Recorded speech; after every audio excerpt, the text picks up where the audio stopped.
I've been thinking about who I don't talk to online, and in a way, who I refuse to talk to, and it's because I take some pride in the fact that I I will pretty much talk to anybody online, and there is no type of person that I would categorize and then not talk to. I deal with people as individuals. I try to do that in my life, certainly in intellectual engagement. I do that, and I make the distinction because my private life, of course, if I get a bad feeling about someone, I know that's subjective. I still will act on it, but in a you know in and by bad feeling I mean something that isn't really bad, but I just don't like, right?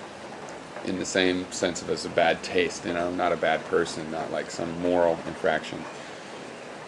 But online, I'm willing to engage arguments with much less, judgment about such a thing.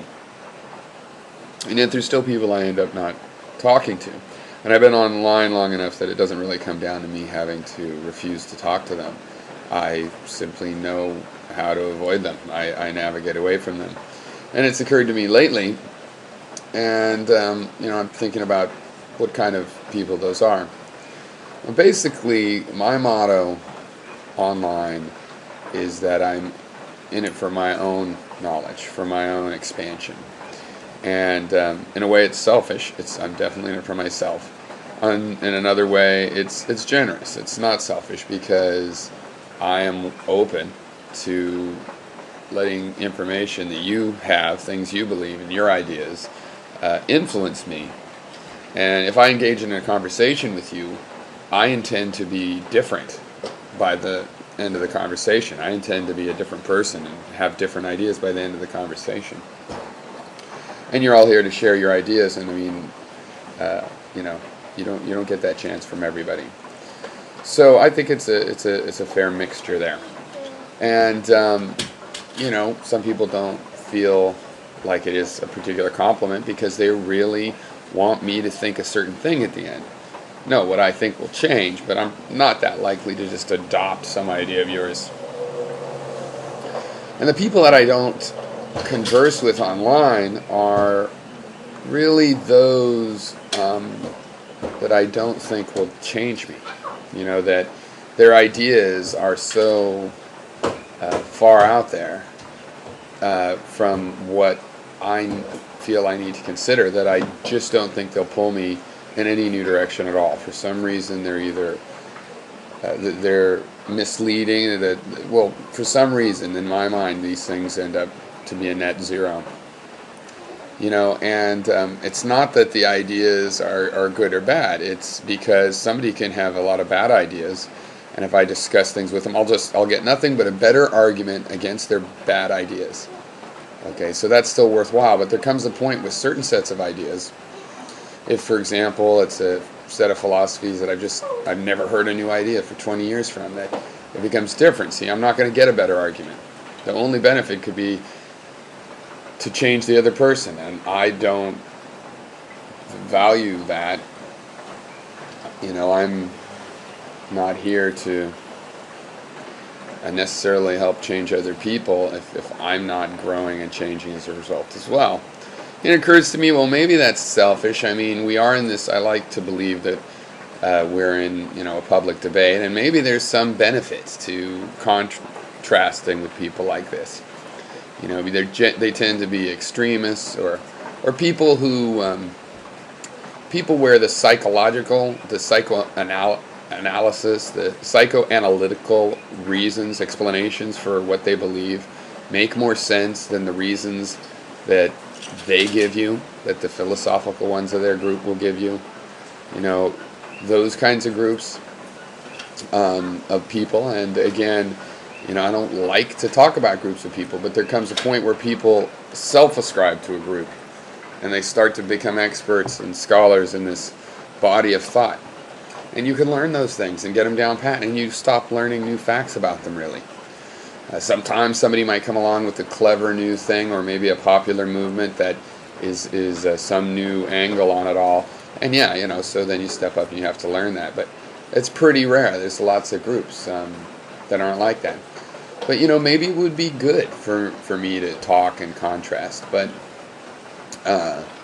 some of these philosophies, extreme racism or just certain fanciful approaches to science, or I don't know. There's a million mistakes that play over and over and over. If they're interesting mistakes, if there's something enigmatic about the mistake or the idea, or we can all sympathize with why the mistake is made, whether we ourselves make it or not, then I'm interested in mistakes. In general, I'm very much interested in mistakes. But when you kind of get the mistake down pat, it's like there's only so much time for trying to argue with somebody that says the Earth is flat and that the sun goes around the Earth. If they really believe that, you give them the evidence, you discuss a little bit, and there's a point at which you might as well just go on. Even if you have a chance of changing their mind on it, because personally there's no progress in it for you personally, and you have to leave it to people that are more sympathetic to their particular mistake. But this channel, is I want to talk a little bit about my channel, and it doesn't have a mission. I like to reduce things and provide philosophical tools, and I think that makes it sort of it tries to focus on something coherent, and I like ideas that, are far-fetched. I like speculation, and the channel is about that as well. Because really, the channel is going to refuse to be about just one thing or the other. There are certain things that I'm not going to talk about here. Like if I decided I wanted to make a bunch of Lost reviews, I wouldn't really talk about Lost on this channel. Or maybe I would actually, but I'm not inclined to do that. I think if I was inclined to, I'd probably make a separate channel. But still, there's no particular purpose. There might be things I want to exclude from it, and that might make it somewhat philosophical, but I've obviously done non-philosophical videos. And I think that though I reduce things down, maybe some people telling me I'm having a kind of a calm, ordered approach to this stuff. It doesn't look like a postmodern philosophy, but this channel is, in essence, postmodern in its presentation. I refuse to have a purpose for the channel. I refuse to have a certain location.